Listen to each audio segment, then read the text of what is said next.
It is time for the lower finals of Counter-Strike here at the NACE Starleague, and it's Vincent alongside of Cole or Exner. I'm absolutely pumped for this one. We have a whole lot to bring you. Cole, how are you doing today? Doing well. We had a week off of the Counter-Strike action, but now we're back here once again, and it's very, very exciting because we're getting deep into it right now. I mean, we're heading to the last couple of matches of the season. I mean, a full season played up into these very points where these three teams left standing are looking to get the prize. Yeah, it's been an exciting season overall, exciting playoffs as well. But let's talk about who we are going to watch play today. Who is going to be fighting for their spot in the grand finals? And that is the University of Central Florida going up against Kennesaw State University. And it's been an interesting journey, I think, for UCF. Last season, it was Kennesaw State that denied this UCF team their entry into playoffs. And now it's this Kennesaw State team that is in the way of UCF making it back to a grand final. I'm absolutely pumped to see how this goes, Cole. Yeah, man. I'm right there with you. I mean, University of Central Florida have really proven themselves to be an amazing team to watch. I mean, throughout this lower bracket, they've consistently impressed me in making really exciting Counter-Strike happen. I mean, Sari is definitely going to be one of these players on this roster to keep an eye on, man, because I think both you and I were just above and beyond impressed with his ability and what he can do for this roster. So, you know, if he can come out in full force today, that's going to be a huge factor. But I think there's one big missing piece of the puzzle here on KSU, and that's going to be Gonzo actually not playing and Abner filling in his shoes. Yeah, I cannot say with words how huge a loss that is to Kennesaw State. When we talk win conditions for this KSU team, we talk Seb and Gonzo, and not having Gonzo as that second part to that Seb-Gonzo duo it's a terrible loss. But I do think that I think like you said, talking about Sari and everything, there's a lot of good talking points to kind of get into with regard to all of that. But before we get too deep in the weeds, I do want to talk about AMD and how they help support us over here at the NACE Starleague. If you want performance to rule your game, and will of course rule the league as well, then we're excited to have AMD as the official graphics card sponsor of the NACE Starleague. Introducing the AMD Radeon RX 6000 series graphics cards featuring the breakthrough AMD RDNA 2 architecture engineered to deliver ultra high performance, ultra high resolution, and visually stunning gaming for all. With AMD, NACE Starleague is powering the next generation of gaming, and you can check them out over at AMD.com. And the good news is they're not the only hardware that is supporting us here at the NACE Starleague. Corsair is also a leading global developer and manufacturer in high-performance gear technology for gamers, content creators, and PC enthusiasts alike. From award-winning components and peripherals to premium streaming equipment and smart ambient lighting, Corsair delivers a full ecosystem of products to work together to enable everyone from casual gamers to committed professionals to perform at their very best. And we, of course, appreciate all their support here at NACE and supporting everything that we do, Cole.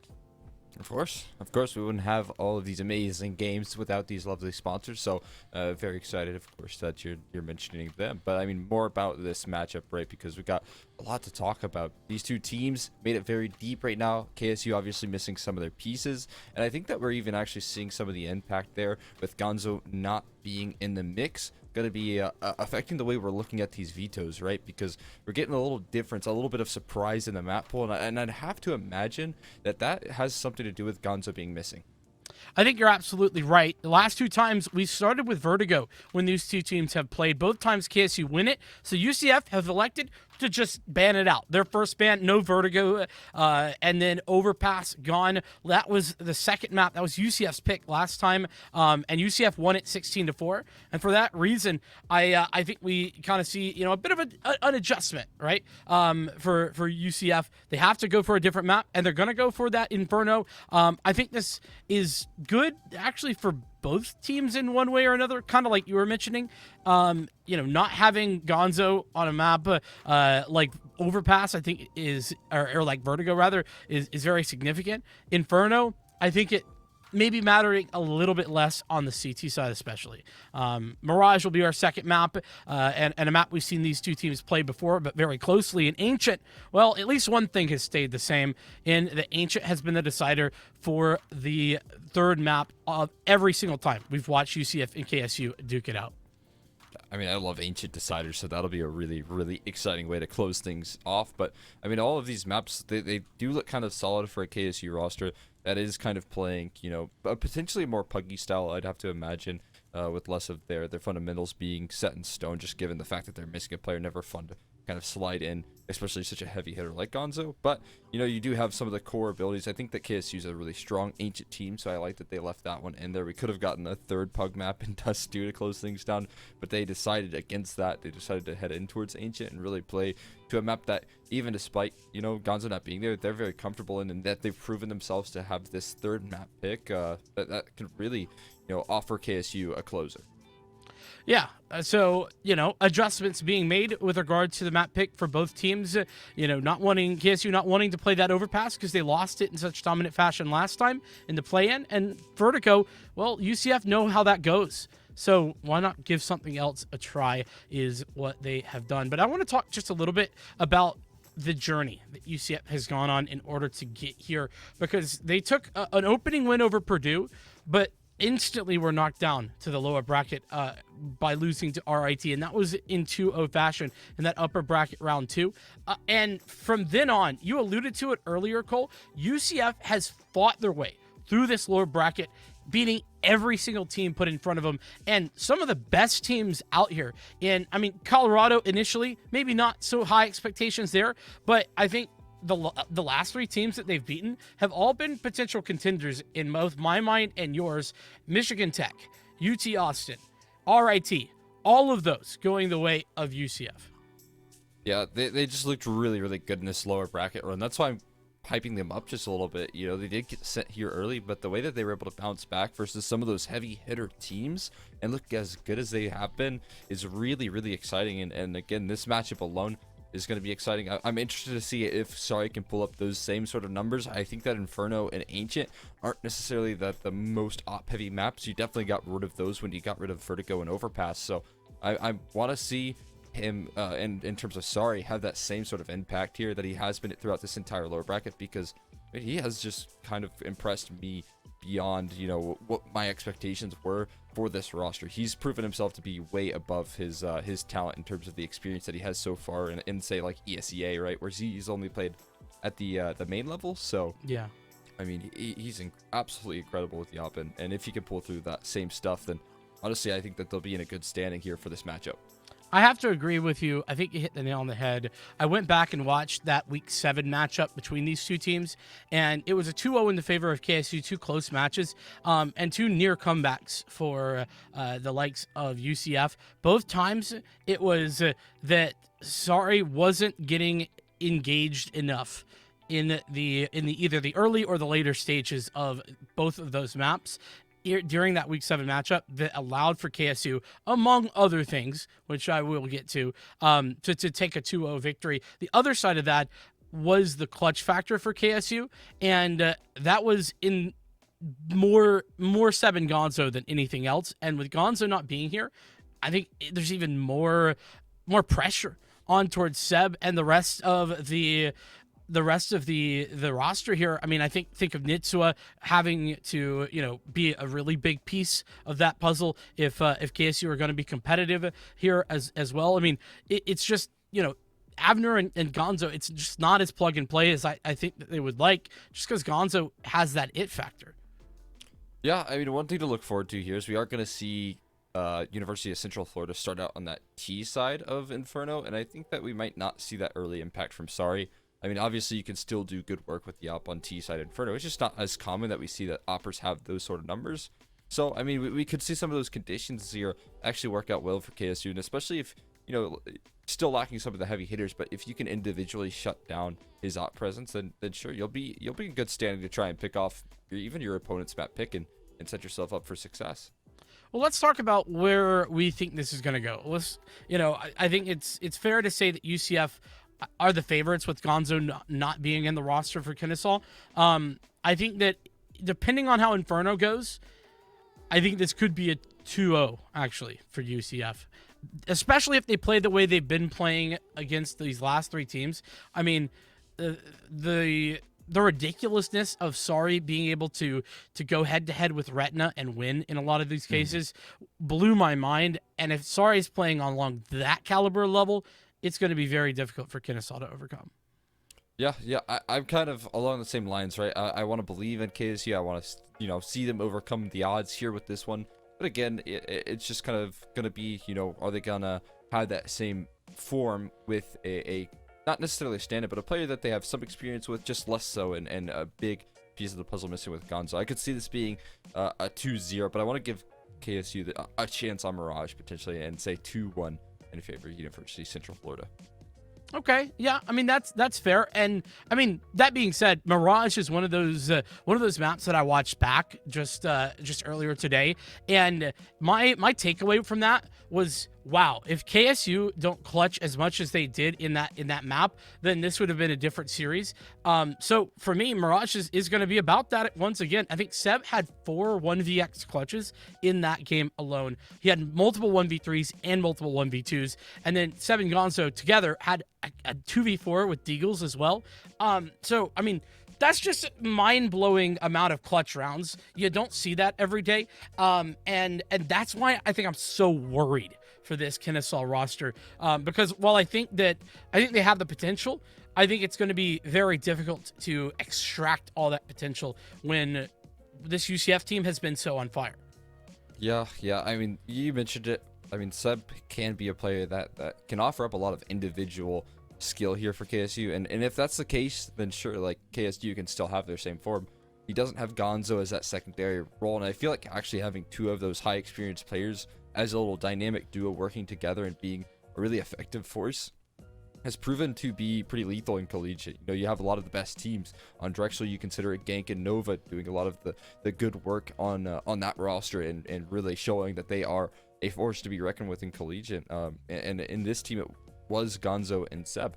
Now Seb has to kind of pick up a couple of the pieces there and go pretty much nuclear this series, because I feel like a lot of the pressure is going to be on him taking those opening duels and having a lot of that early success for KSU that he's capable of doing. But it's just going to need to be kind of expanded upon without Gonzo. Yeah, and you see, it's like a shift. We have to shift our focus from the lack of Gonzo to who is going to be the individual. If Kennesaw State are going to make this a very competitive series to step up, it's going to have to be Nitsua, JMO, or Ludicity. I would put Abner in there, but Abner's already having to step in for for Gonzo, so it's like already a very difficult thing to do. So. Anyway, who's going to be that secondary star, so to speak? It's a good question. And the way that, we talk about, 2 stars. Well, UCF, the last like 3 BO3s we've watched them play have had 3. Penny, Sorry, and Tarek have all been firing on all cylinders, and that is so impressive. It's not something that has been consistent per se for this UCF roster, but it has in the playoffs. And well, it's been a week or so since we last saw them, so I am wondering if we're going to continue to see that sort of high level from all 3 players, or if there's been any drop off. There's a lot of good question marks there, but if they are firing, man, I'm so excited to see what they do. Yeah, I mean, that's a good question. We did see, University of Central Florida, this is another little factor that they have going for them. They made their way through this lower bracket pretty convincingly. We had a lot of winner interviews with people like Penny saying, yeah, we are going to keep this form up. Yeah, we're going to consistently have multiple members get huge numbers on the scoreboard, and he was right. It did not ever stop in the lower bracket run. We are going to start this matchup, though, here on the pistol round, and we're going to see a little bit of a B-side play here. A lot of players over on the University of Central Florida side of things starting that way, but they also work in a little bit of mid-control as well. Oh, well, dink there on towards Nitsua, so not ideal, but it looks like that's going to set things up for at least some control. Banana, smoke towards mid is going to stop that push, and it's looking like UCF just waiting to pull the pin and go forward. There it is. Smoke out, and the push coming through. A little bit premature there on the jump, but sorry, he's going to get through, and Nitsua going down. One more to work against it. Seb, only 1 for 1. So the 4v3 for UCF. Oh, and they're just barreling through, taking all the control that they can gather. Jamo's trying to pop a couple of shots off here. It does connect eventually, so maybe Tarek overstepping is welcome. And they're still peeking up against the USPs. It's a bit risky. And time's ticking here. There is no kit. Great now. And the close is done. JJ going to find himself 1 and a double right there. Finish the job and put UCF in winning ways early. Yeah, and JJ and Floridia are 2 players that we didn't talk a whole lot about there in the opening to this game, but they are a supporting cast that is very capable. Always able to kind of jump in there, have some high impact. I mean, JJ has main experience as well. Plays on the same team, or played on the same team that Sorry did last season. So, they're definitely no slouches. It's just that others tend to take the main stage. Yeah, no doubt. So some effective members here. This is a collapse towards mid. I was going to say it wasn't going to work out too well for them, but they are actually finding themselves some success. Late attack from Porch here. And risk going to peek out. Oh, it does finish a job. Floridia's going to drop, and I get yourself into a 3v3 with only USPs. This is some pretty solid damage. Yeah, I mean, Abner doing a really fantastic job with that USPS. I mean, Penny is going to take out Seb, but Penny has some low HP as well, so it ain't perfect. And yeah, Penny's going to go down. So the investment here, basically nothing, and getting out of it so much damage. That's outrageous stuff here from KSU. I have to agree with you. I mean, they got to be pretty happy with that. They do all go down to the end, but you're not farming Mac 10 kills up, right? You're not getting too much in the pockets, and you're forcing a lot of reinvestments here. So a pretty happy round, all things considered. I think that they really only bought 1 flashbang to pop towards middle, and it worked out wonderfully. So now a lot's going to ride on this gun round, I mean, KSU could get the ball moving early. They could force instantly UCF onto an eco if they're able to close this one out and put them in a good position in the early days. Yeah, that would be massive. There's not a lot of money behind like you're talking about. Of course, the utility is relatively light for Kennesaw, though. Already dispatching quite a bit of it. But the early setup is pretty strong. We've got Ludicity up here kind of waiting for any sort of entry. Now kind of knows what's going on, and that's spam down through the smoke from Nitsua is perfect. It's going to leave JJ wanting just a little bit. And as we approach the 1 minute mark in this round, it's UCF who are falling back, just kind of waiting this out and looking to try and regain some positioning. Banana being one of those areas. Important that they're able to cause some sort of presence towards that car control here, as they don't have too much in terms of the map control. There seems to be a gap in that smoke, and oh, he tried to abuse it, but actually Penny is going to get the better end of that exchange here. Now a man down on that A bomb site. The rotates are trying to come quickly. That smoke is a little bit awkward there, so might actually be time bought for a third player to rotate over. That's going to be Seb. Begin slowly but surely through arches. Might catch a timing on them. There's only 30 seconds left.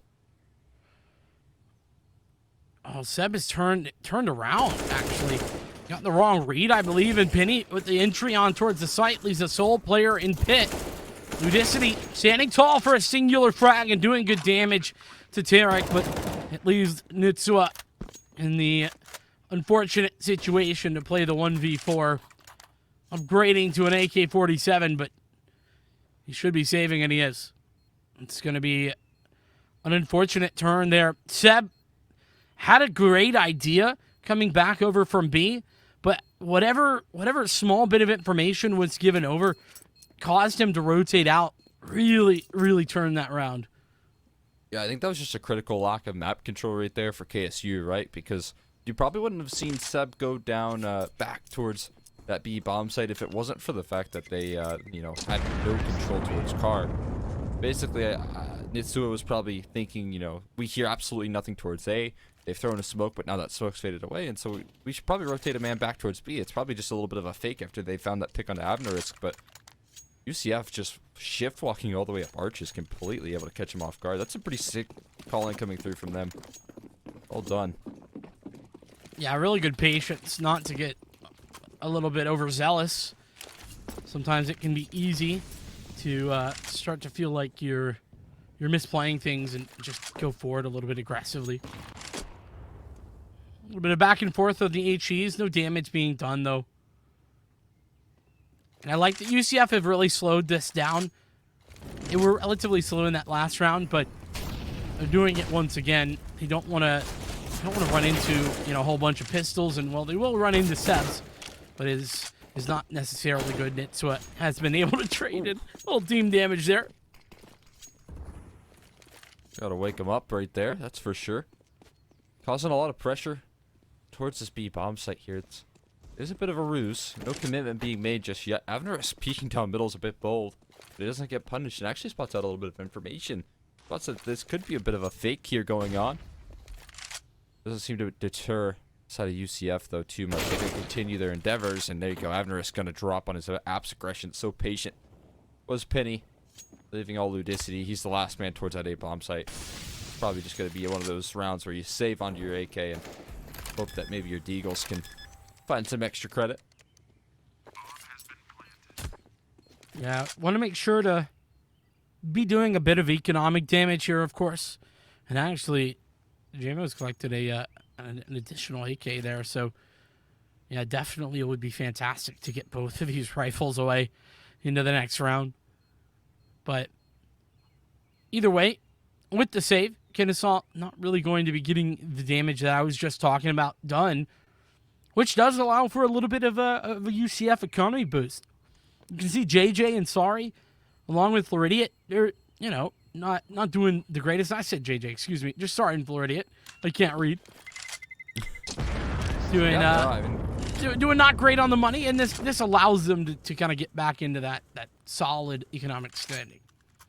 Yeah, they definitely needed a round like this to try and you know, solidify themselves a pretty healthy lead, right? Because you don't want to be in that position where you lose one, and then bam, you're instantly onto a save, and now they have a little bit of cushion. You know, you can't afford a round loss without being down at the dumps. We do have Seb bringing out that op pretty early on here on the CT side. We'll see if that's a key to the success here in the defense, because right now they're struggling just a little bit. This is a second gun round though, so give them some more chances. Yeah, a relatively recent addition to this roster is Gonzo picking up the op.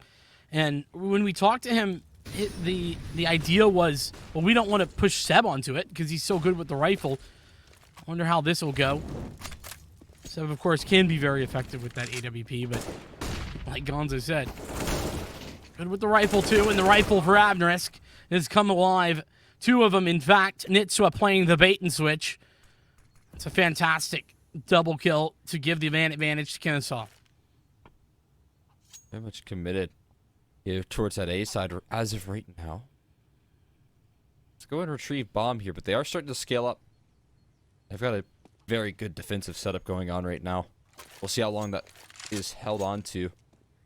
Seb has adjusted elsewhere. He's no longer holding that motive.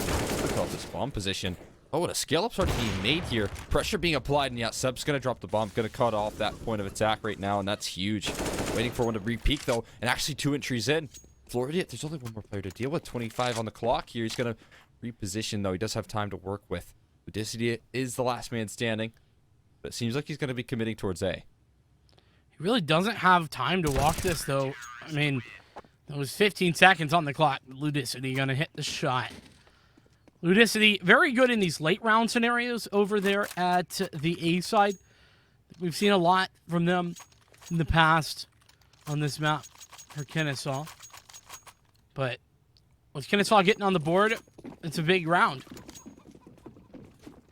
Very solid. Abner starting things off with a 2K, so maybe he's going to look to fill his shoes quite nicely. But it is a first on the board. They need to follow it up here, especially after they've lost a couple of members in that last. They need to have consistent success on the CT side. It seemed like they attempted some early banana control, just didn't work out too well for them at the end of the day, or forced to concede just a little bit behind their utility. A flashbang setup going on here. Oh, it's not going to find anything that flashbang setup. Meanwhile, though, JMO does find a successful shot into this time with the AWP. Takes one and falls back. No damage done, though. Very patient. Walks right into the crosshair right there. JMO, hard to expect 2 apartments lurk, especially with the B presence they've been putting on. Ludicity, the late round here is going to continue to be the factor, but only good for 1 in this round before the trade comes through. That's going to be that A bomb site compromise here, and the numbers getting punched in already. Nothing they can do about it. And a retake on that A bomb site. They're going to need some serious heroics to smoke to allow for some scaling, but no, denied. Sorry, get straight through the smoke. Going to find one in the headshot. Nice transfer from Tarek to finish the job, and right back at it is UCF. Yeah, that was the key, right? Ludicity really needed to find 2 there. And, I mean, it's a harsh ask, but it is the reality. Because with JMO going down on the site and Sorry realizing that based on that alert that nobody else is there, Ludicity was the only defender that could find anything. And so Kennesaw State back down to pistols. It's a fast scale towards the B side. JJ with the MAC-10 is connected onto the sole defender on the site. There's already a rotator there, and looking to go through the smoke is that rotator, but Nitz was with the back end of the EWP, and it's all falling apart here. The pistol and armor basically doing nothing to the side of UCF. Yeah, this is a very quick and easy round right here for UCF, right? I mean, this is going to be flawless. We're going to continue to stack up that money. Floridia's going to find the last. Easy does it right there. Yeah, I mean, you're stacking up some good economy. You're not allowing KSU to win anything in a row. They're looking pretty solid, and on top of that, I think they're just taking map control as free as you'd like. No resistance being really had towards car. They're consistently gathering that banana control pretty easily. You know, not taking too much utility damage, and definitely not losing any numbers all too frequent. So we're going to need KSU to really start buckling down in that department, trying to take control away. Maybe that's what this double up can do. It is an early adjustment onto that, and there's Ludicity connecting a shot, playing a little bit of back and forth, whilst Penny gets control of the apartments area. And Ludicity honestly doing a great job there of not getting taken down. Oh, the molly to force out Penny. Ludicity goes down, but JMO trading. It's now JJ to come through that mid-smoke, and He's not been punished just yet. The rotation off of the angle, off as the smoke comes through for Seb on the AWP. So the double up, not really coming to fruition, but a very good start to this round for Kennesaw. Yeah, they're still holding on with the man advantage here, and that's without the ops having any sort of presence so far. Seb's looking to aggress towards bracket, so this is being covered. Tarek, oh, he's able to blindside. One going for a little bit too much maybe, and Sorry finds a very quick trade. Pit's going to be mollied out as well, so they can potentially find and isolate this duel onto JMO in the back lanes of the site here. Instead, just going to get that smoke down and look to maybe punch in those numbers as soon as possible. Jumping on the top rope, so Sorry not able to adjust, and JMO will hold steady there, able to keep things in good way, and KSU on to 2. Very strong round from JMO, but that's the second time we've seen that mistake from Seb. Using the AWP and going for the re-aggression a little bit too consistently there. You gotta be prepared to just hit one and fall back as the opper. You can't always get away with going for the repeat. But Seb's got it back in his hand, and so does Avner this time. We've seen that tossed around many a time already into the 9th. Fast push. And it's Nitsua, and it's UMP coming alive here on B. Nitsua has done it all. Oh my god, man. That is absolutely crazy. Able to find so much right there, just diving in and out of the smokes.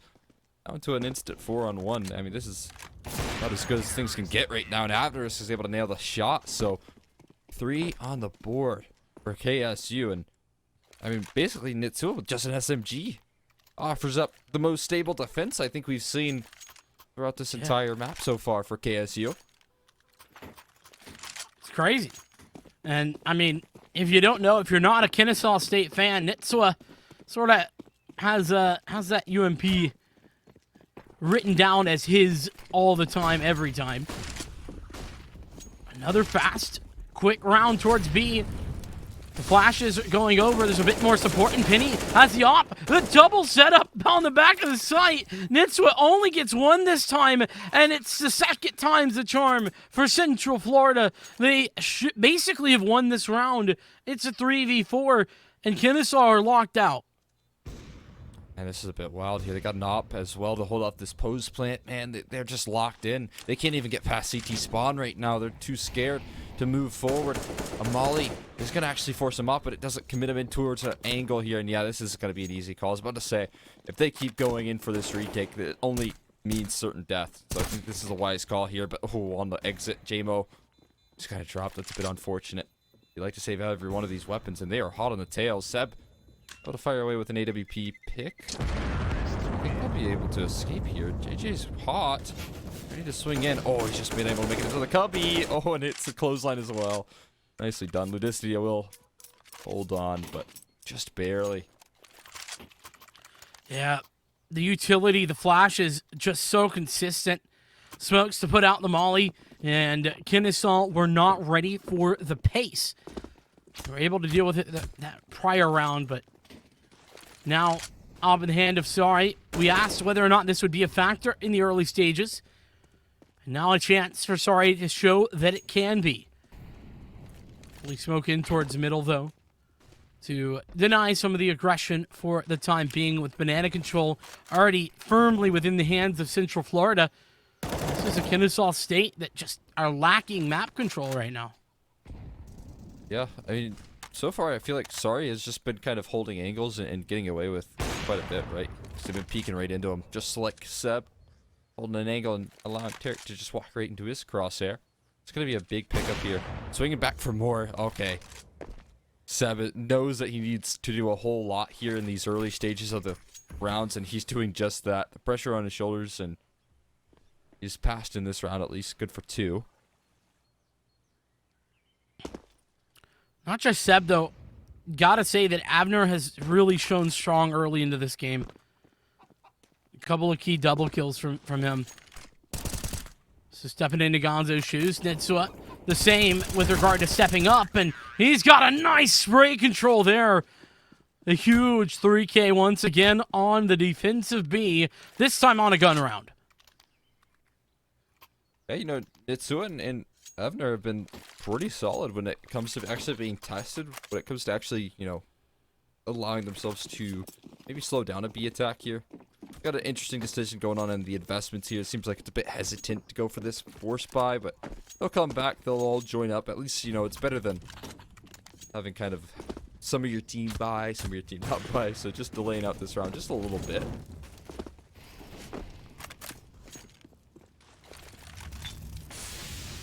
Ooh. An interesting back and forth right there. At least they're trying to take this cart control. That's pretty promising. I haven't seen that too much, and a nice shot from Nitsua. Yeah, they have not really gone for that, barring maybe one other time. So, you're absolutely right. Sorry's going to toss the gun over to Floridian and pick up the gun that JJ dropped.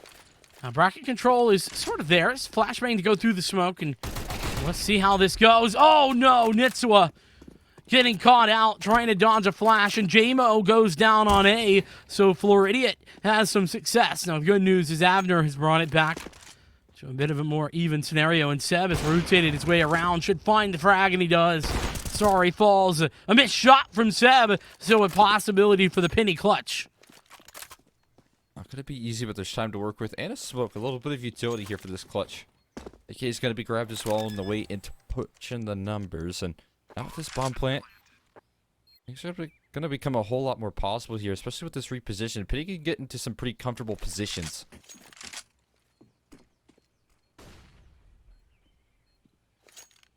Penny playing the long con here. Has heard them go to the site, so he knows what's going on. But yeah, look at the molly there. For Penny, a smoke for the bomb, though. The molly not a factor. The spray, and Kennesaw just get away with sitting on the bomb. Yeah, I think they diffused it kind of in a weird angle where Penny had to swing very wide. So just drawing just enough attention from Graveyard is good for the closer. Bomb plant is going to encourage them into a little half by, though. So Penny holding on to his AK, and the rest of the team trying to get into a little bit of, you know, utility and pistols in play. Seb looking to aggress down middle, though. Pretty fast halls pop, it seems, right now. All four players going towards long haul. Here we go. Ludicity stepping up big. There's two. Is going to get traded. But that's with the Deagle, so that's sort of okay. The problem is the double up once you're not on the site, but JMO still is. 2 for him. It leaves Sorry in a clutch potential. He's got 3. Going for an ace. Ooh. Molly's good. No way he goes through the smoke, though. Oh my god, okay. Alright, everything's all okay. Nitsua going to close things down and get themselves a 6th round. That was terrifying, though, man. Going through that smoke with the underhand flash. What if they were both blind? I think they heard it, though, just before it popped. Terrifying. Absolutely terrifying. This has become a very competitive map. A little bit of a strong start from Central Florida, but Kennesaw have brought it back, and it's off the back, I sort of this double up. Oh, that's a massive flash. AJ able to find JMO. And Seb caught in the open. Oh, no! He goes back for more. Oh, he didn't pop that shot off. He would have connected, but yes, cover fire. Ludicity playing from above, and now Seb's finally going to start popping away some shots here. It's the left to the double ops, and that's all they have going for them right now. But Avner is going to close things down. Tarek's going to drop, and they tie things up 7-7. This is a real pullback here from KSU. Yeah, and what I was about to say there is that it doesn't feel like the double op has had, like, the highest of impact. I mean, that round being the exception. But, you know, having that to fall back on has definitely been a comfort for Kennesaw, clearly. So, heading into the last of the half, it's a bit of a broken bye. Sorry has a scout, a couple of MAC 10s, only 1 AK. Not ideal. Ludicity, this is rare, has just now gotten aggressive for the first time this half, and it's in the final round. Gets a kill and falls back. A great adjustment from Kennesaw. Seem to be looking a whole lot more comfortable in terms of taking some early exchanges. HE. Oh, I thought that would have done a little bit more damage here. Avarice has to be extremely careful. Top of Gorgeous with the AWP, but it doesn't matter. Shotgun style to open up proceedings. Floridian will drop. Now they spam through the smoke, almost connecting. Not quite. Still, though, they're very fast on this retake attempt. The two are already pushing past the flames here, but committing in his position. Able to transfer on for one, but not quite the second. Sorry. Is going to find multiples here. Headshot with the scout. Can he find anything else? Needs to hit headshots now. And eventually they'll close in on him. The volley forces them off, and they will win the half. Nitsua's a madman, dude. What was that? He just sprays wildly, getting ahead of the Molotov and gets 2 kills on the spray transfer. It felt like UCF were so, caught off guard by the fact that Nitsua even went for that play that they weren't really ready. They didn't coordinate their peaks effectively and gave him a double spray. Somehow Kennesaw, after going down by 4 early, have brought it back to a winning half by 8-7. Yeah, they put themselves in a pretty good position now. They are heading into that T side, right? We're going to see probably a little more impact out of Sari, and actually Tarek's been rather slow to start. We'll see if they can gather things here. Early dink going on towards that sole B player, and he's going to be forced to fall off. Heading in towards New Box. The cover fire is coming through. There's no CT smoke, but they're able to cross successfully. It's still... Oh. No, how has Nitsua not been heard there? He's gotten away with murder again! Nitsua being the man to step up huge. Penny stuck behind the enemy lines has actually brought him down, but it's a 4-on-2, and look at the health. There ain't nothing for this final player. And it's Floridian to take one before he falls, but man, a big factor in that in one of these last series for these two teams was the pistol rounds. Kennesaw taking 3 out of 4 of them. So with Kennesaw winning a pistol there after losing the opening one, it does set a standard. And I just can't believe how long we saw all 10 players alive right there in that 5v5. That was absolutely wild stuff. But a nice pistol converted there for KSU to give them a healthy buy. Of course, we're going to see a force buy in response, trying to maintain a good standing. Oh, what a lovely shot from Avnerus, dropping one and then the other. Sorry. All shortly after here, everyone in A is dropping to the rifles. Oh, great flashes as well towards B. Derek's going to drop as well, and JJ can get this smoke down all he wants. It doesn't matter. They already passed it. Oh, but they got to get past him, and he's standing tall. Oh, my goodness. He got 2 for the price of 1 on the Deagle. JJ Chinchilla. I can't believe it. They've won the round. Oh, look at Floridian. It's going to finish the job. Whips out the Deagle to make a fitting end. A full house between the two. JJ can't believe his eyes. Floridian's looking at him. Absolutely speechless. I cannot believe he just held that sight. A modicum of luck for sure on that one shot. But I mean, all the other 3 so clean from JJ. I cannot believe it here. Now they're going to try their luck towards B quickly. Moving in and giving them a taste of their own medicine is Seb and Avnarisk. Finally a trade back, but that's B clear. And they should be able to take it, get themselves some post plants. They've got 2 rifles to boot, so things are really going to go wrong here quickly. It could be.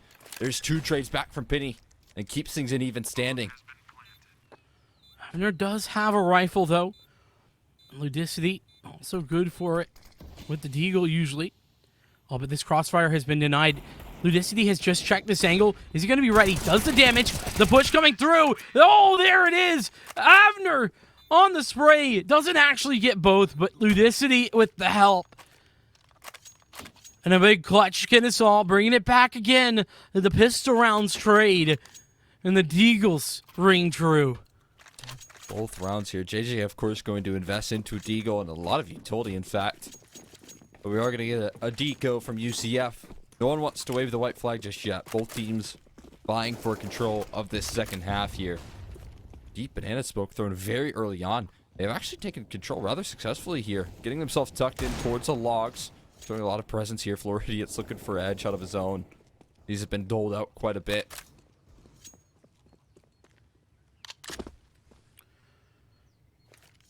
Look at this buy, to be fair. I mean, Kennesaw, they're taking no chances in this one.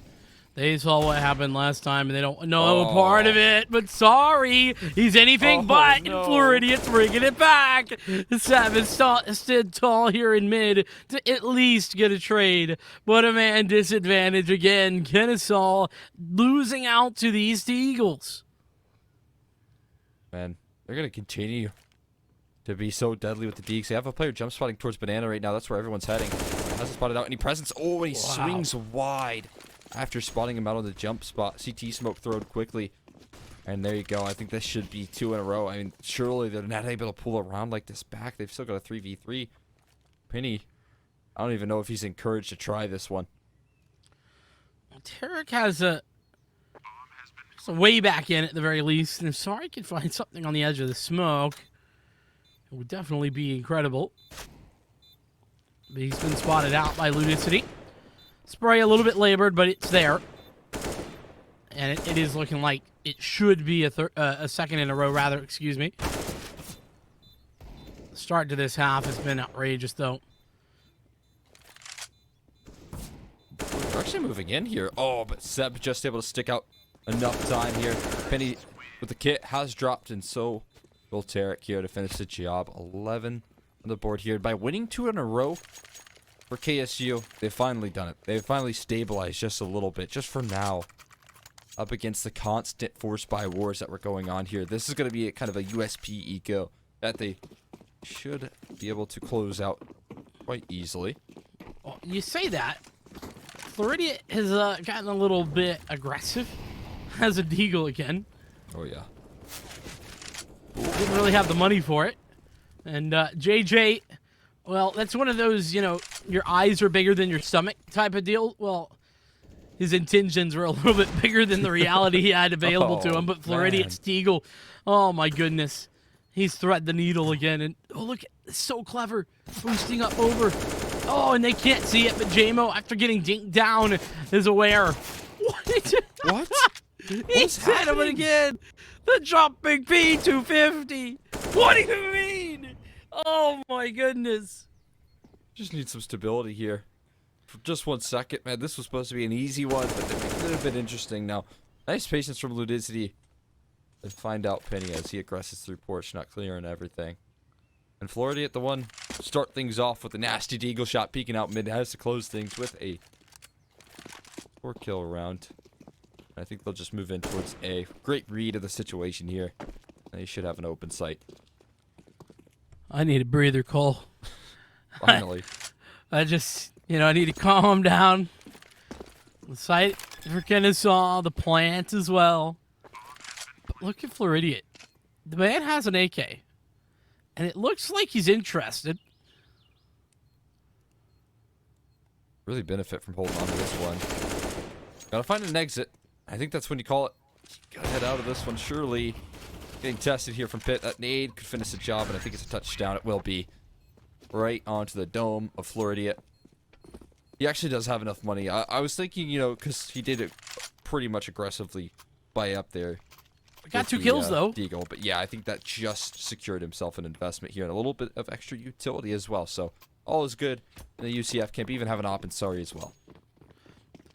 Yeah, and now I think here's where we have to look to Sorry, who's not played bad to this point, but has not had the ridiculous sort of impact that we've sort of come to expect. Yeah, no doubt. He definitely has been just so crazy good here. And Tarek as well has been a heavy factor. This utility towards Banana, it's going to isolate the members of this team here. They've got to figure out a way to deal with it, and just diving through the smoke. Abner is going to find one in multiples, taking down Sorry with the map 10. Money well spent, Theo. Finally, got to be clotheslined by JJ to put an end to this madness. But they're still going to close in, and they still have to make their way through versus 4 players to offer up this defense. It's going to be so tricky, but Floridian's helping out through the smoke. And so they maintain some good standing. They maintain that P-bomb, so they're keeping them at bay. And crossing in, they just can't seem to find the trade. JJ's standing tall. The op finally does, and there's extra credit coming through from Ludicity. But Penny closes things down with the 1v2 as he's able to nail both when the smoke fades. The problem was a lack of flashes coming in there, trying to push in towards the site. You would have expected something. Eventually, the op on the back of Seb is there to trade out towards the site. But like you said, by that time, the smoke was faded. And Penny, of course, Penny hits the shots. He doesn't miss. I have to risk with that crazy 2K, though. Some solid work right now. He's definitely been doing a great job. This Hall's Pop going to be thwarted by a Molly, though. They're going to run straight in. Penny just farming up some eeks. Nothing quite like it. Not even able to move past the line. Utility is going to keep them at bay, and that's an easy cancel. Ludicity and Avnarus were like, there's no way I'm going through that. No chance. Yeah. Meanwhile, everyone else is like, where were you guys at? Why didn't you push? The call was to push. I think you're pretty much damned if you do, damned if you don't in that one. Oh, yeah. 12-10, though. Kennesaw still holding the lead after that 8-7 half score. It wasn't sorry to step up yet. It's been Penny. But a team effort all the same for Central Florida. And it's actually Kennesaw a rare situation where they're forced into a bit of a double eco. I mean, this is more of a force buy with the pistols. Oh, but the Deagle spam! Not again! Oh, sorry. Burning one alive as well. They're going to get away with that one, to be honest. Central Florida. Oh, another Deagle shot here. They're just continually testing it. They still have another player peeking towards the top of mid right now. 3-on-2, not too bad of a situation to be in here. If you're JMO and you still have Seb as well on healthy standing, so I mean KSU could be deadly in this round. There's only one player towards B, and that's kind of where they're heading at the moment. On top of the half wall, though, tricky angle to clear. JMO's going to start to test the waters in that direction. Oh boy. Okay, but able to close it down. JJ's going to hold steady there. He goes down to 4 HP, though. He could have really easily dropped. And now JMO on relatively low margins. His chances definitely decrease. Yeah, Seb definitely checked that, but like I said, a nice find. Tarek a little bit low there as well in the duel, but the round count is dwindling. At least the round lead count at the very moment for Kennesaw. I don't really understand how Avner is so poor because they just saved twice, but some mismanagement a little bit there. Could afford 2 more flashes and he could have everything. Oh, you're right. He's just going in first, I think, so maybe they want him to do that. Oh man, the boost is absolutely phenomenal. And it's good for the opening. The test towards B's coming through, but that's a great molly to buy time as well. They're just holding him off at every corner. 4-on-5 here. No one's rotated though just yet, and they're going to boost on top of this box position. JJ has it though. Oh. He doesn't even need the help that Tarek is providing anyway. 2 for JJ, flash. Avner and Ludicity left alone. Oh, nice shot by Avner there. He's passing with Loridia. The problem is the bomb. I mean, that's truly the issue. But Avner, he's clawing things back here just a little bit. There's still smoke, to be fair. Of course, everybody's here, but they've been locked out once again. They're constantly getting smoked off right now, but if they just kind of dwindle that clock, you know, wait until, 30, 25 seconds left after the smoke fades away. There's a molly, though. Oh, you're right. And I don't know if they're interested. There's an op to save and spawn, but likelihood that this is going to be 12 is there. That's going to force out that $600 bit of utility, though. That one smoke forces a $600 investment. So, small margins, but everything matters. No doubt. I mean, those CT mollies are very expensive, so getting that out of the pockets and forcing that to be reinvested in is some solid work. Definitely well worth the trade right there. And Now we're trading into 12 rounds for each. And I don't know. I feel like KSU have hit a little bit of a wall as of recent. We've seen a lot of saves, a couple of them in a row. But we're definitely seeing UCF kind of stabilize in the CT side. They have Sorry finding opening picks. They're setting him up for success. And that's when things are going to get a little bit scary. I really love that adjustment last round there. Sorry. A little bit of a miss. I don't know what that nade hit from Tarek. What it but bounce off of? I have no idea. 1 for 1. Seb tries to trade out Nitsua, but he's met with Sorry's op. So, sort of a game of chess right there. Get the trade, then get traded. One would be left in an even worse scenario on the back end.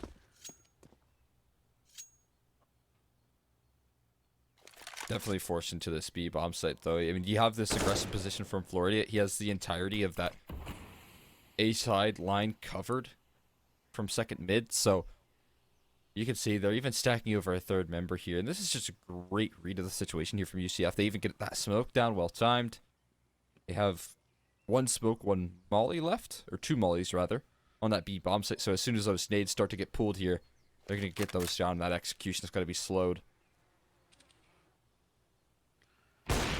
Kennesaw have been very one-dimensional on the T side thus far. This B site has been their bread and butter, and they really haven't gone away from it. Sorry, adjusting in, hitting everything. Oof. And he's really started to come alive in the last few rounds. Sorry.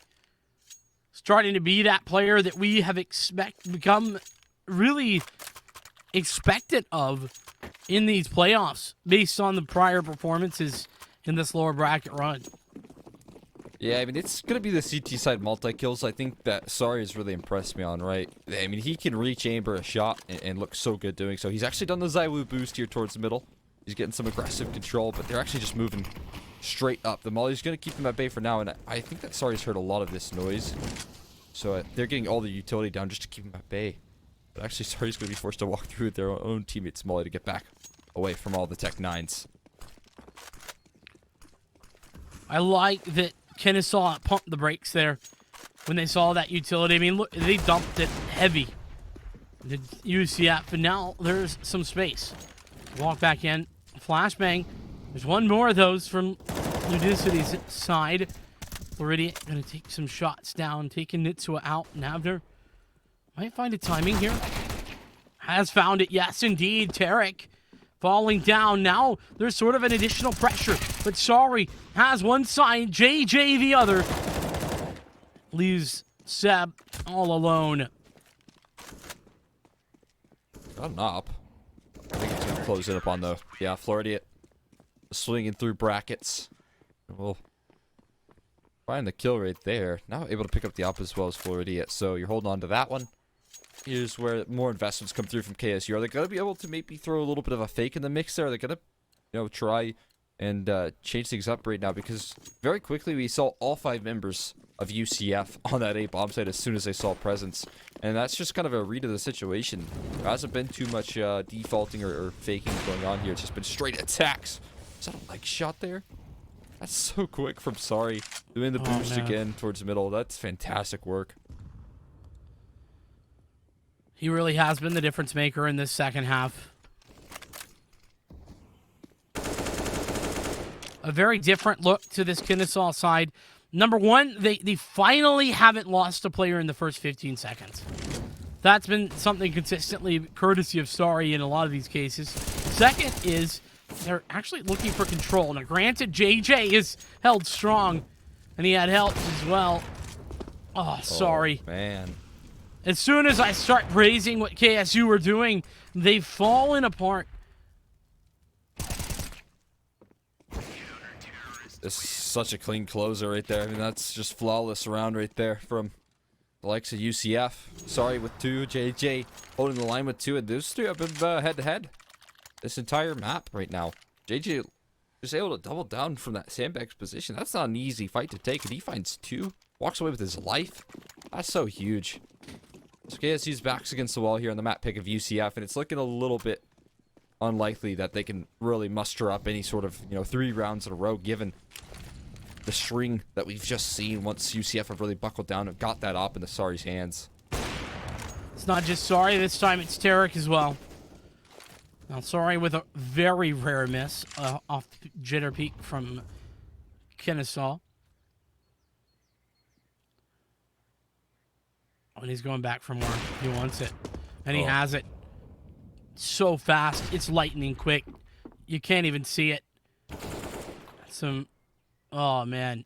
Poor Nidswa really caught in a weird spot there. Gets blinded up, makes some noise, and they know off the back of that something's going on now. Fortunately, Abner has actually found an opening pick. Trade. There's 3 players here, and a missed lurch smoke is going to make life very difficult. In fact, call it impossible. Ludicity 1v4.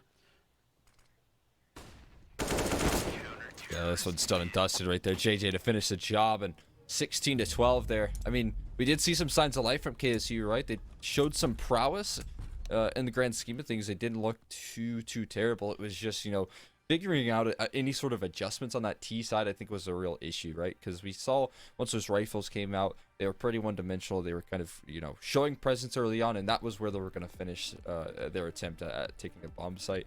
And, you know, you're just going to run into brick walls, especially with the names on this UCF roster that are so lethal. Yeah, I mean, it sort of all started there with JJ and that ridiculous quad deagle round. I mean, that had to have felt just horrible, you know, for the Kennesaw State side of things. And whilst they were able to sort of solidify themselves a couple rounds later, it was then that Sari really began to get going and really showed why they are such a quality player that we expect so much from. And, you know, I was kind of getting the same sort of vibes that I got back in week 5 when Kennesaw were playing without Gonzo against Georgia Tech. Kennesaw still won that series 2-1, but it was very close, and there was, ironically, 2 16-12s in that series as well. You know, it's just not the same Kennesaw team, despite, I want to say, Avner having a really, really high impact game. I think really impressed me. Yeah, no doubt. Avner really played quite well in attempting to fill those shoes, but we got a great game out of that one right there. And you know, we wouldn't have these great games if it wasn't for Dunkin' Donuts, of course, because NACE Starleague, they run on Dunkin', just like Dunkin' is the you know, running on America as well. So we are proud of to have Dunkin' Donuts as our official coffee partner. I'm a big fan of coffee, have it before every broadcast, and you know, I love myself some Dunkin' Donuts coffee and their donuts as well, like to get some dipping action in the mix there for sure. But Dunkin' wants to change the game on energy and coffee. It has natural, sugar-free sources of energy for those late nights gaming sessions.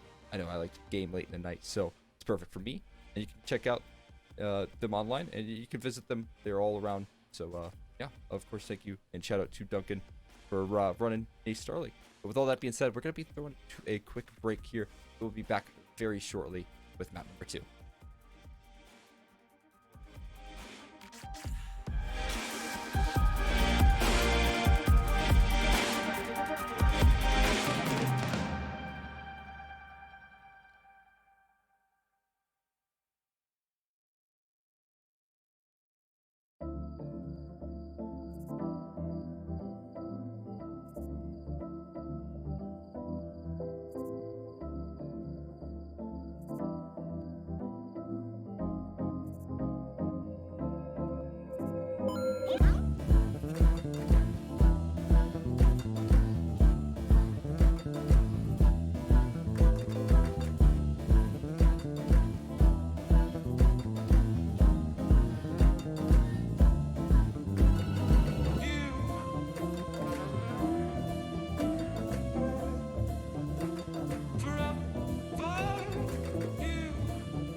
Hey, and welcome back. We're just about ready to get in towards map number 2 of this best of 3 series. UCF up by 1. They took their map pick. We're headed towards Mirage.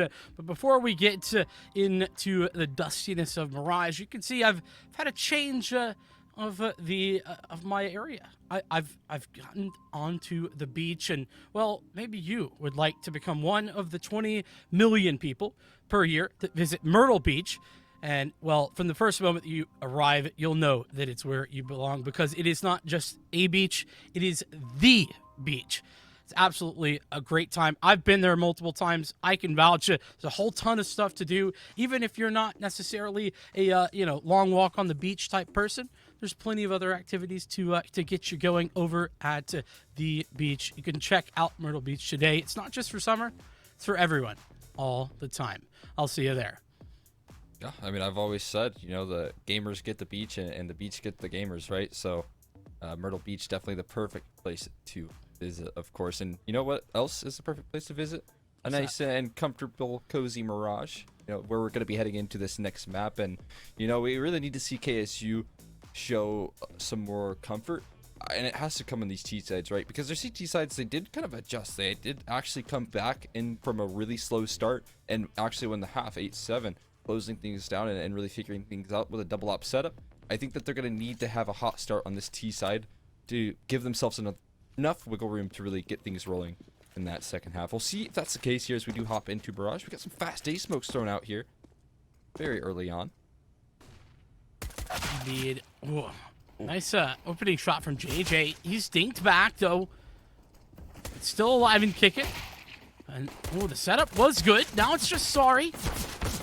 But he's hitting the shots. He's hitting them all. 3 on the round. JJ still alive and kicking as well. And sorry, he's got the quad kill. He's continuing what he began over on Mirage. And I got to agree with you, Cole. Last time I talked about these two teams meeting on this map. Last time we saw them, it was the Kennesaw T side and their clutch potential that allowed them to win in 16-12 fashion. I don't know if that's going to be possible this time because, I mean, just to be honest, UCF seems like they're firing on all cylinders. That was a pretty terrifying start right there from Sorry, man. Looking sharp as ever. Those op kills, those USP kills, so very precise. The top of mid, Molly coming through for those. Oh, no, that's an HG, actually. My apologies. Doing a little extra chip damage here, and JJ's not going to allow Itsua to sneak out of apartments. There's a kill actually found from Ludicity. Sneaking his way on through the underpass. It's just one so far, and look at the HP bars. They're still very low. It's going to make this run incredibly difficult. Sorry strays away from no fight and looks to continue his endeavors. Avner is doing an old QB sneak. Might actually be able to find a bomb play. Oh my god, okay. He actually swings out wide. I was going to say he could have dropped right there, but he still finds a kill and gets his numbers punched in. Now we're on for an actual closing of a round here. He is inside of market door as well. Going to continue to pressure. The double swing comes through, and that's going to be the end of him there. Floridian, sharp as ever, going to close things down. Yeah, a bit of a mistake there. I think to be wide swung. I understand probably trying to catch someone off guard, but it's 1v2. He needed to want to get away. He couldn't do it. So nice job though to get the bomb planted and to find an extra kill.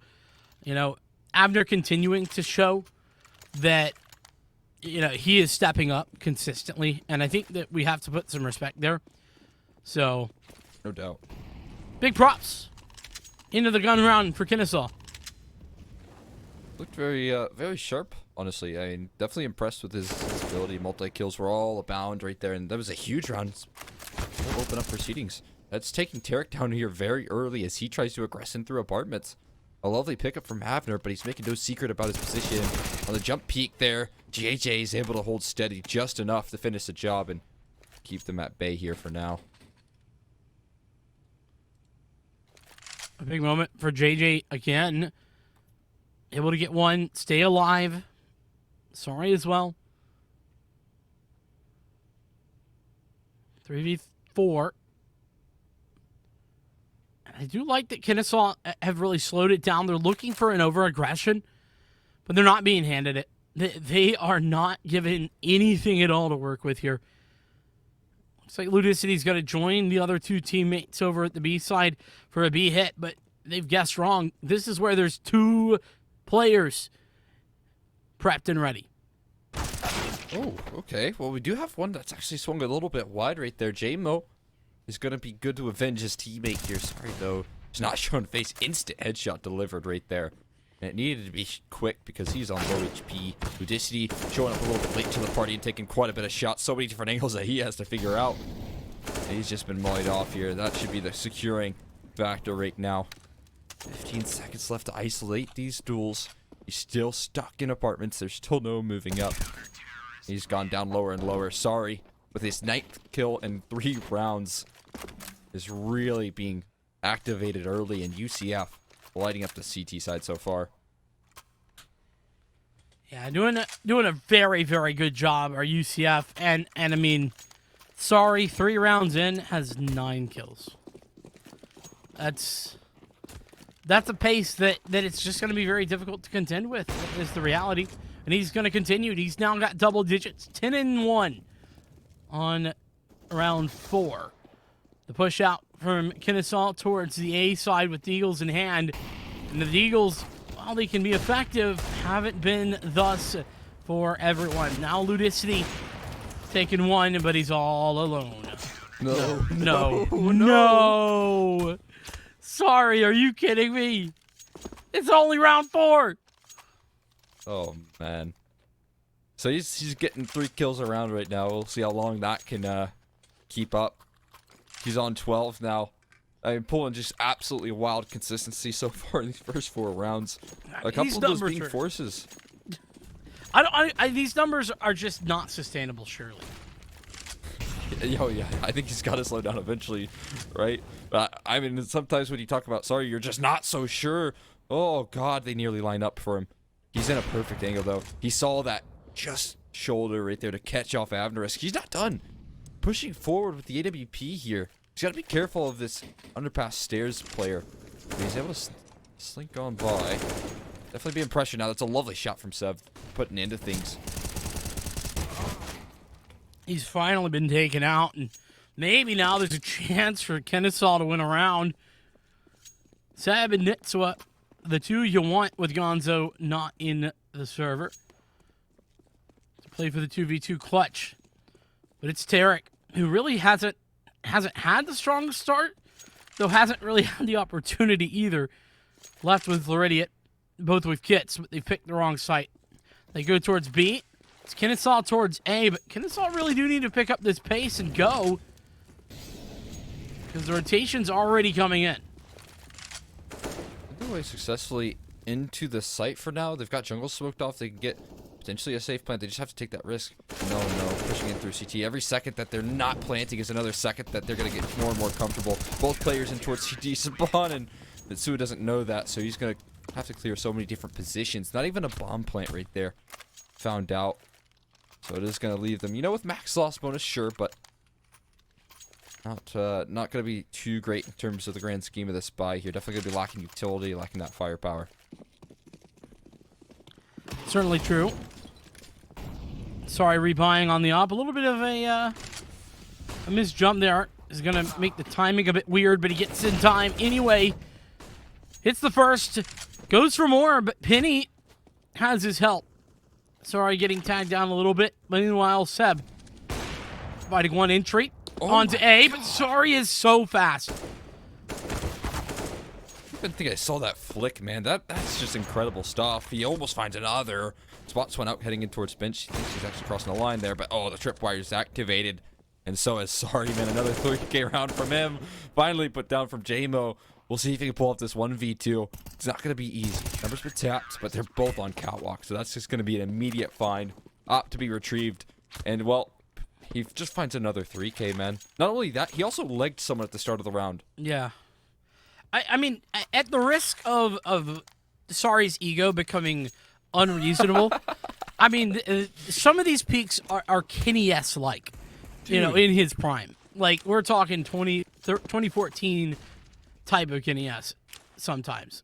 I didn't see the flick on that guy, on one of those early flicks. Like, the guy top of Tetris, it was so incredibly fast. It was just wild stuff here. He's going to be tested again. He's in the right position, and he lands a shot. Just a leg shot, though. It will be an early response. That's actually not... Sorry. Instead, it's going to be Lordia, but he hits the dirt. And, well, it's just maintained. Recovered from Penny and Tarek. This is scary. I mean, when Tarek doesn't have to do anything, you know, it's like, how are you supposed to win? Because Tarek hasn't even been asked to do anything yet. And it's 7-0. Kennesaw, what can they do to adjust? They're going to have to do something. Well, that ain't it, Chief. Seb trying to b-hop his way out is met with a shot straight up. Now, Nitswazop does find one more. Sorry, still fragging. Now, Tarek, the 360. Are you kidding me? I think Kennesaw is starting to get a little bit tilted here. Or could you not, man? Again, JMO's able to find Sorry at the very least, but it does seem like there's some frustration. These two sides have been what has offered up a lot of struggles, so I don't know. It's got to be really, really tough in the mental for KSU. You've just lost map 1. You're getting just dominated. Sorry's dropping nuclear numbers right now. And you got a flank. JJ not going to take the chance at that early exchange. Just going to instead have an opportunity for 2. Butts out the second. Can he find him? Okay. I mean, this is beyond frustrating. This is just bad mannered coming through from UCF. Yeah, 2 knife kills in the first 8 rounds. You'd be forgiven for not realizing that the last map was a 16-12. It was very competitive. I mean, and you'd be forgiven for not knowing that this is Kennesaw State's pick.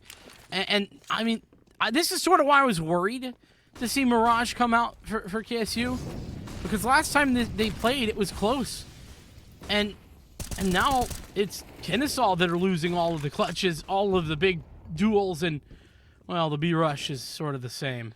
Yeah, I mean, how are they going to get past this? They're just getting peeked in upon. No, an adjustment just nailed from JJ, who has been a lovely secondary piece. It hasn't been Tarek. It's been JJ alongside Sorry this match that has been, you know, that rifler along his side that has been so effective, man. This guy on the anchor's absurdly consistent right now, and 9-0. He just locks down a 4K right there.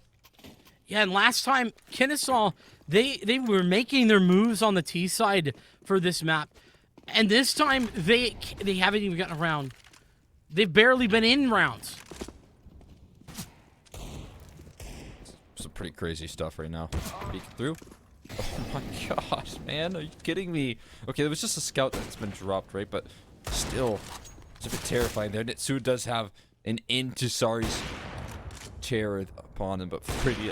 They find one up, and then there's just another one standing right behind them. That's just so frustrating. Did he pre-fire that? Derek pre-fired that and missed the pre-fire, still hits the adjustment. Oh my goodness. Not a fun position to be in. That's to say the least. Right now, pushing through apartments here, so they got their number. They know exactly where this is going to be, and they're really showing now that that's the case. Movement out towards A, though, and you have some interesting plays being made from Ludicity. He's lost his teammate, though, in the meantime, and Penny and Tarek going to double up to keep things, well, flawless, really, for UCF right now, 10-0. Yeah, and this is the other aspect that I think you lose with Gonzo. You know, you and I have both met Gonzo, and he is the guy to keep your mental in check, I feel like. Mm-hmm. You know, very level-headed. Like, yeah, and he can allow that. Type A personality as well. Takes charge, you know, all those kinds of things. Definitely lacking that sort of leadership right now. And at least Sub's able to open up proceedings, right? That's a good sign. Got something going for you. Still got a lot to deal with, though. Ooh, sorry. Unable to hit the trip wire there, but we'll just die back. Goes for more. Not done just yet.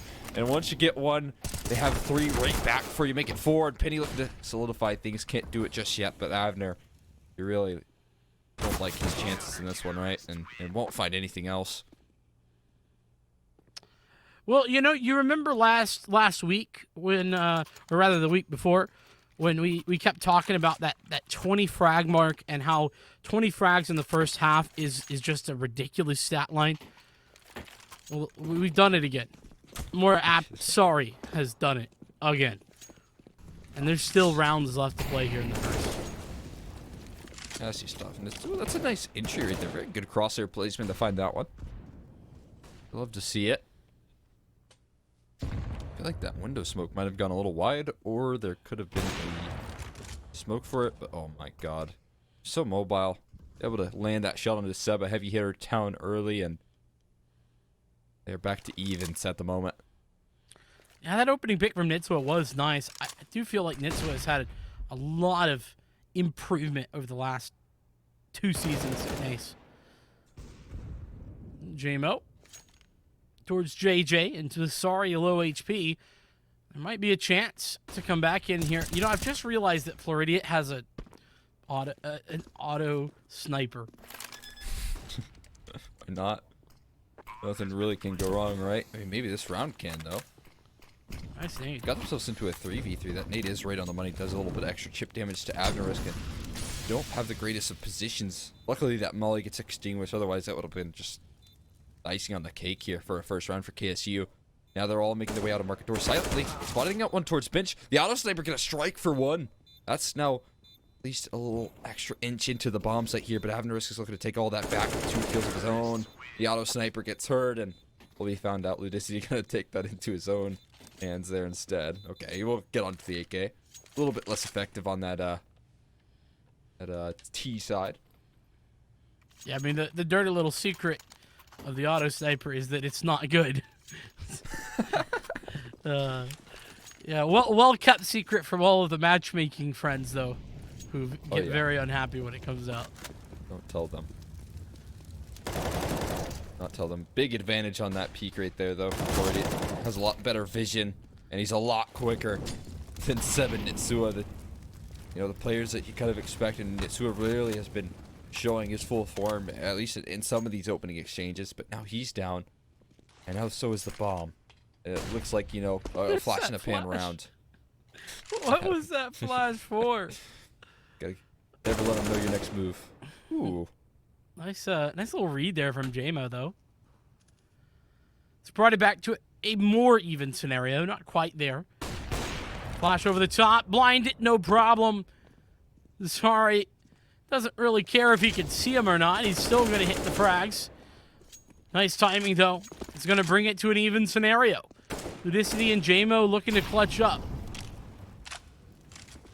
Uh-oh. I can see your feet there, Tarek. Scott, missed because of it. That molly's going to do great work. Flushing him out of position. That's been a retrieval of bomb. And another kill from JMO. He's down low. But okay, trades come through. Ludicity is able to find it out. And they recover a near impossible round. I feel like you kind of overstepped your welcome there for sure in some of those occasions. But nonetheless, they figure things out. I think UCF are still in good standing here with the money. They'll get another buyout. Yeah, I mean, it's not perfect. I mean, Penny doesn't have a rifle. Floridian has an MP9. Sorry, has an op, so that's sort of what you're looking for. That often has been the win condition, and it's looking to be that again. Not quite sure how that was through the smoke, to be honest.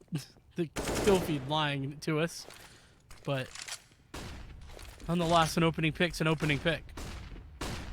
Flashes and a lot of entries being made here, but sorry you're so quick on the trade, and Tarek is helping out.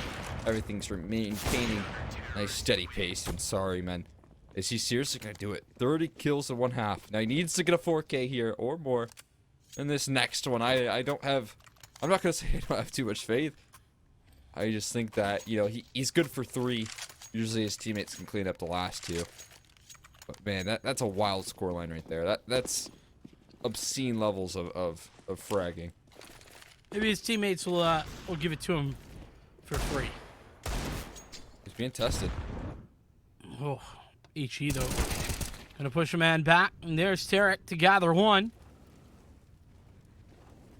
Everyone else in spawn right now. Oh, but Penny disagrees. Get flashed in. Only good for 1. There goes the 30 bomb right there, but nonetheless, he still has a chance to find 3 more. Except for Nitsua putting him down there.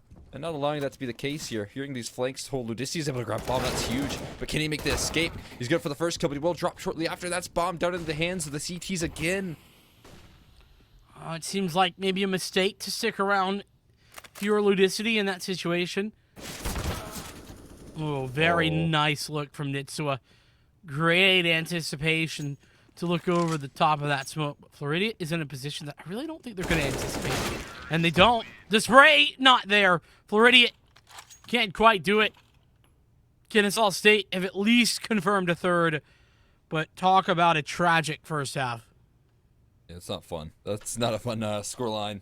When you have Nitsua, I feel like he was able to find a lot of the entries.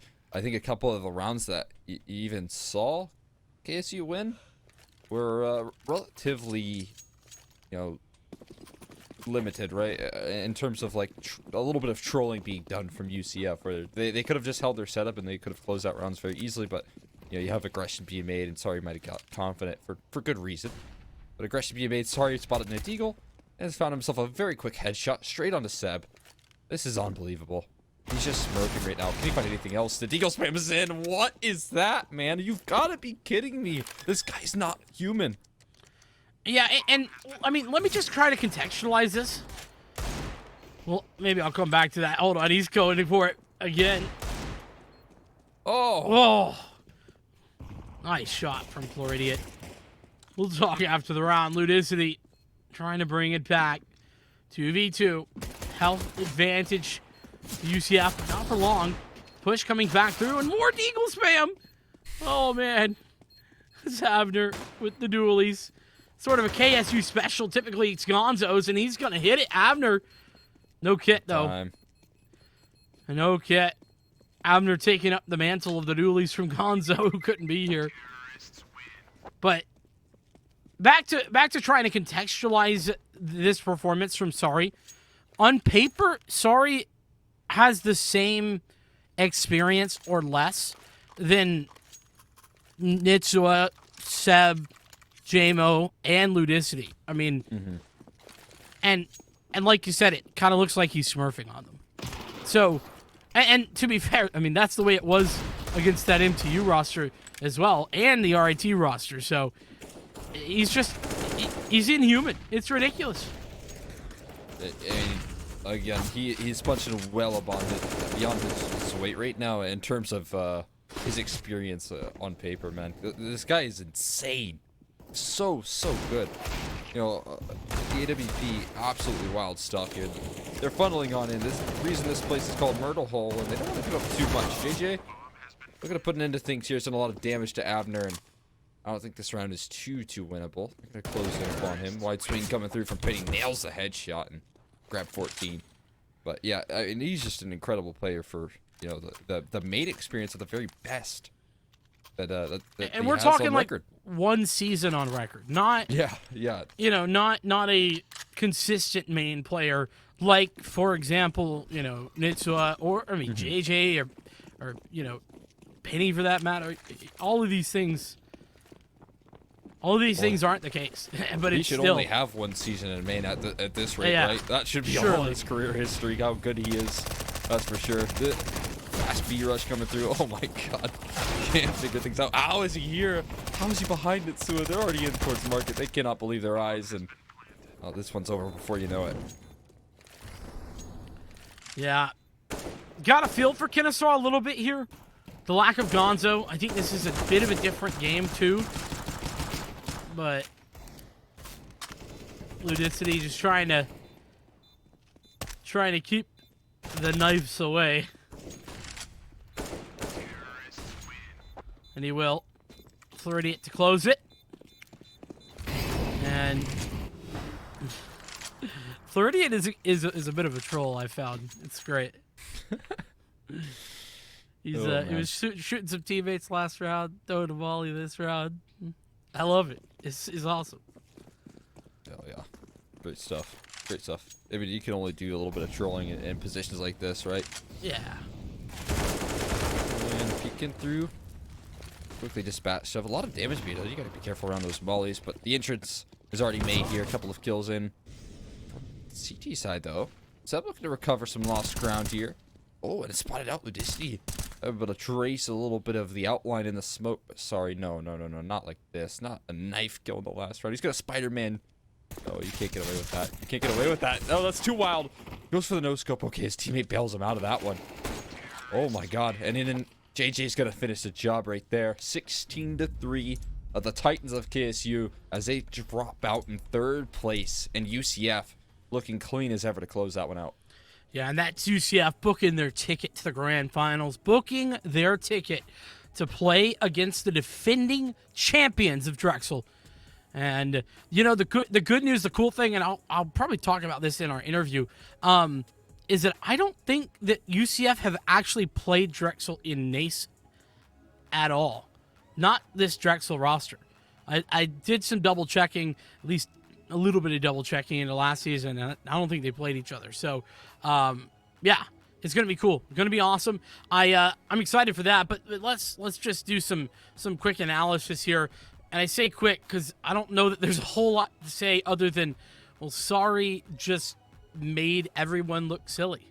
Yeah, I mean, you talk about the opening kills that this guy got, and there's quite a few, right? They just peek right to his op in towards middle. You talk about the multi-kills, and there's even more. And then, you know, when he wasn't able to have that impact in rounds, JJ was stepping up right behind him on the B anchors, and you know, it was a full team effort to make a game like that as clean as it was. But sorry, dropping just, you know, 26 kills or so in the first half is almost unheard of. And that's just not going to allow for any sort of comfort to be had from KSU. He was a real game changer right there. Yeah, I think the only positive that Kennesaw can take away is that at least he didn't hit the 30. I think he had 28 or 29 at the end there, but that's you know, small victories. Kennesaw, falling short here. 3rd place ain't bad, but I do think that we do have to add a little bit of an asterisk here because the lack of Gonzo. Despite, let me just praise Avner for having a very, very solid game.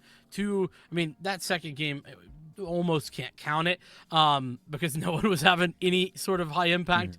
But I think overall in Inferno, Avner really showed up, really showed out. Maybe didn't have that same sort of clutch gene that we would expect from Gonzo, but had very, very high impact moments. Yeah, I mean, he did great work, right? He remained pretty steady throughout the entire, I guess throughout the entire first map, right? Second map, no one was really showing up at all, just because it was so one-sided, right? But yeah. I definitely agree. Gonzo, if you just take into account the impact and what he could do, specifically on that T side as well, in terms of the calling and the leadership aspect, losing him is probably a big blow. And maybe we would have gotten that 3rd map. I don't think Mirage would have ever changed, no matter what Gonzo had to say. But nonetheless, I think Inferno could have looked a little bit different with that X factor of leadership and adaptation and the calling that Gonzo could provide to this roster. Yeah, and to talk more about Central Florida now, we discussed it's sort of a three-man show in a lot of cases. Sorry, Tarek, and Penny, but like you mentioned before, JJ today just had a huge amount of impact. Talk about the holds over towards the B side, multiple high impact multi-frag rounds on Inferno. That Deagle round comes to mind where he gets a double kill, collateral with the Deagle. I mean, I've seen that. I could count on one hand the amount of times I've seen that in nearly a decade of Counter-Strike that I've been watching. It's not something that happens all the time, and he was just having such high impact that we don't necessarily expect all the time, even though I think we oftentimes lose sight of the fact that JJ's a very experienced player in his own right. Yeah, no, I mean, especially in the roles that he's played, right? Because he was the B anchor on Inferno, where he's kind of just finding big multi-kills, and then when they did actually test the waters towards B, he was finding multi-kills and buying time for rotations. He was allowing for Sari to come in and offer up support from Market. There's a lot of good things that he did on top of getting multi-kills that really just solidified such a dominant first half, combining with Sari as well. But, he was definitely there with the impact. He was there with the numbers as well. I mean, he wasn't too far off of Sari, considering he's an Apartments B player, right? Like, that's really strong stuff from him as well.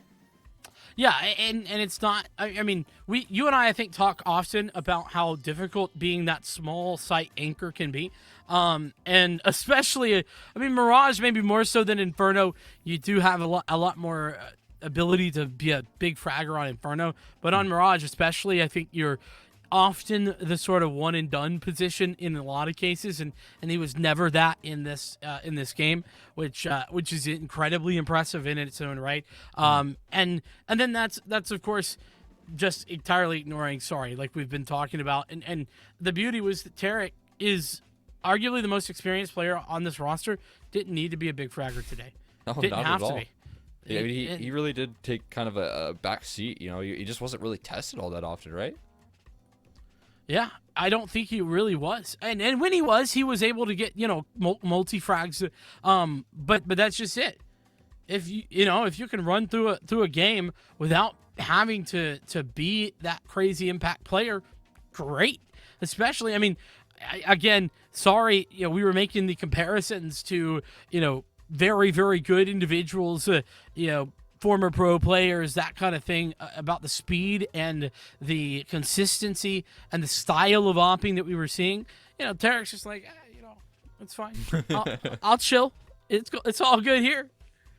No, no doubt. I mean, I'm sure that's got to be a relieving factor, right? When you are one of the people or players that people rely on, that is usually doing a lot of the heavy lifting when it comes to the numbers on the scoreboard. The fact that you have JJ stepping up to the plate and really everyone just kind of holding out their roles and holding out their positions pretty strong as a unified effort. This is a good form for UCF, and specifically, this is a good form for them heading into the grand finals, trying to take on another Titan in Drexel. Yeah, that's the other thing. I mean, I talked about the journey that UCF have taken. They've been on a run, man. They were knocked down to the lower bracket in the second round of the upper bracket play by RIT, where they lost 0-2. It was a very close 16-9, 19-17 series, but it was a 2-0 loss. UCF not only have run it back through the lower bracket, but they beat RIT to get here in back-to-back 16-10 wins. So not only did they turn it around, not only did they play incredibly well against the team that took them down a peg, but they were able to adjust effectively. And the same is true of this Kennesaw State team. Again, the asterisk with Gonzo, but this is the third time that KSU and UCF have played, and up till this point, UCF have been winless. They have just taken one map out of three out of the two series. So now to win and in 2-0 fashion is absolutely ridiculous, a crazy turn of events, and not something that I think anyone had an expectation for. So yeah. I think it's impressive, but we are just about ready to get in towards our interview. But before we do that, I want to tell you a little bit about how LLS is making an impact in the cancer community, and that includes leukemia survivor Jaden. Prior to his T-cell leukemia diagnosis, Jaden was a well-rounded athlete playing almost every sport. After a series of symptoms, which included an arm fracture and terrible headaches, he was seen by several doctors who provided the devastating news of his leukemia diagnosis in November of 2018. He immediately began aggressive chemotherapy and regular spinal tap. Today, Jaden is 15 and in remission, remaining healthy, and is an honor roll student as well. He's a proud brother to his 6 siblings, ball boy for his high school football team, and loves to play Madden on his PS4. LLS provided life-changing support to Jaden and his family, and they are forever grateful.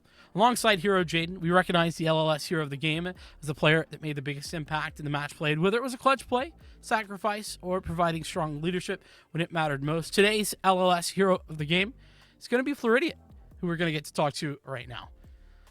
Welcome, Floridian. How are you doing? Nice quick win. I gotta go do some homework. Got finals coming up, so I'm feeling pretty good right now, huh? Well, congratulations on the win. I mean, this is the third time you've met Kennesaw this season, and you finally take the win. Just kind of walk me through how the team's feeling, was leading up to that, and then after this game. We've been feeling pretty good. We've been kind of stomping away through CSL. We had one rough patch versus RIT, and Face It.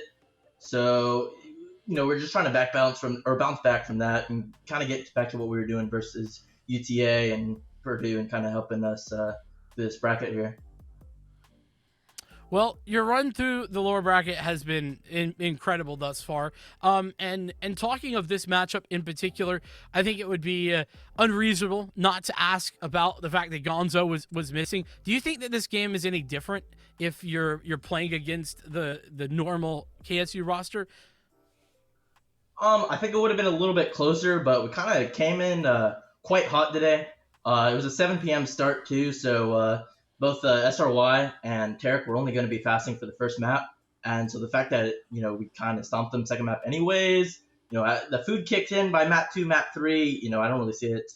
I don't really see the result being any too much different at least. So. Yeah. I mean, I want to talk a little bit about more about your lower bracket run, right? Because you have been gathering quite a bit of momentum, and so now with this kind of one-sided dominant victory now heading into grand finals, I mean, you're taking on Drexel, who have been looking very, very strong. I mean, do you think all of these victories have been building you all up a whole lot of confidence heading into this match?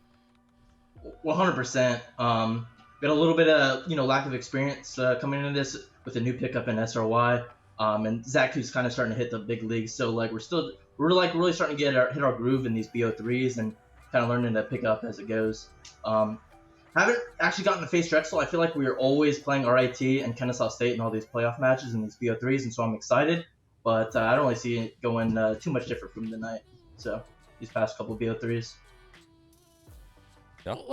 Let me dig a little deeper on that, because that did lead me to kind of what I was gonna ask about, because I did look, and you're right, you guys haven't had the chance to play against Drexel. They are the defending champions. You're saying that you think that it's going to be dominant like this against that Drexel team? I mean, there's no reason to see why not. We're stronger all around. We've been really tearing up this lower bracket. We had a tough draw in the upper bracket, and they really got a pass to their bottom half of the upper bracket there. We've kind of faced all the heavy hitters other than them, took them down. We've been underdog all the way through, not really getting the respect that we deserved. So hoping to, finally prove them wrong here. So it's been a while since UCF took a crown here a little bit. So I'm hoping to get one here in my 4th year. Cool. Final questions? Yeah, I mean, I'm looking forward to that matchup. I mean, I do want to talk a little bit about, SRY's performance, and you mentioned that he is kind of inexperienced. I mean, what is going to be the game plan? Because I know that a lot of your all success is kind of centered around him. I mean, is he prepared to take on some of the heavy hitters and Nova and the other oppers that he's going to be trialing up against in this grand final? I mean, I don't really see people stopping him. He's when he gets going, we're pretty hard to stop. He's been pretty dominant. A lot of these ego peaks, he's just tearing up teams, as you guys saw in that second map there. It's like, I don't even get to play the game over here sitting at 4 and 6 getting bored because they're just crouch walking out ramp on me, man. It's like, whatever, I'll just start doing homework. It's fine. But, I mean, he tears up he's tearing up these games like he tears up his face at Pugs, and I only see him improving every week, honestly. So it's only up from here for him. Cool. Well, I'll be excited to watch that. Nicole will as well. Any final people you want to shout out, say hello to while we have you on the stream? Shout out to Moises for always helping out here on the sides, and shout out to Mohammed or SRY and Tarek for still getting these dubs and still carrying me even when they're fast and in these pre-8 games. So. Absolutely. Well, congratulations to you, your team, and best of luck as you look to head in towards these grand finals. Thanks so much for taking the time. Yeah, thanks for having me, man. Well, I think we got some cool insight there as well. Obviously, didn't know about the fasting thing either. Mm-hmm. Getting the chance to kind of see that and maybe understand a little bit. It can be difficult, especially I played on teams with individuals who are working with the same kind of deal, and it can be very difficult if you're not able to kind of get that food in you and get started early. But Tarek and SRY doing that and showing out. Yeah, I mean, no doubt. I mean, that's just incredible stuff right there. They've really been proving themselves to be just wildly good. in these matches, right? And I like the confidence that we see from Floridia heading into this. I think a lot of teams have seen, oh, it's Drexel. They have Nova. They have Gank, right?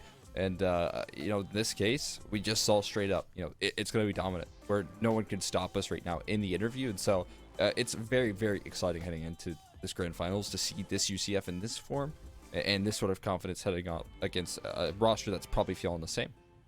Yeah, especially pretty much, nearly 5 years after winning the championship, bringing it back. I mean, that's so impressive. Mm-hmm. For UCF to be in this position, and of course Drexel with the opportunity to go for the 2-peat. I'm thinking that we've got nothing but awesomeness in for those grand finals. But we'll be looking towards that. I think that's it's May 30, or excuse me, not May, April 30th and May 1st. That'll be happening. Make sure that you're tuning it over there. Cole, any final thoughts before we get going? Oh, I mean, yeah, just make sure you tune in. I believe at 4 p.m. on April 30th is when those grand finals, kind of tentatively, depending on when League of Legends Before Us ends up. But it's going to be a great grand final. So I want to see everyone's faces there ready to go for some great Counter-Strike. I will be there along with you, and we will be looking out for you in the chat. With that, though, it's going to be it for this evening. Everyone have a great one, and we'll see you next time here at the NACE Starleague.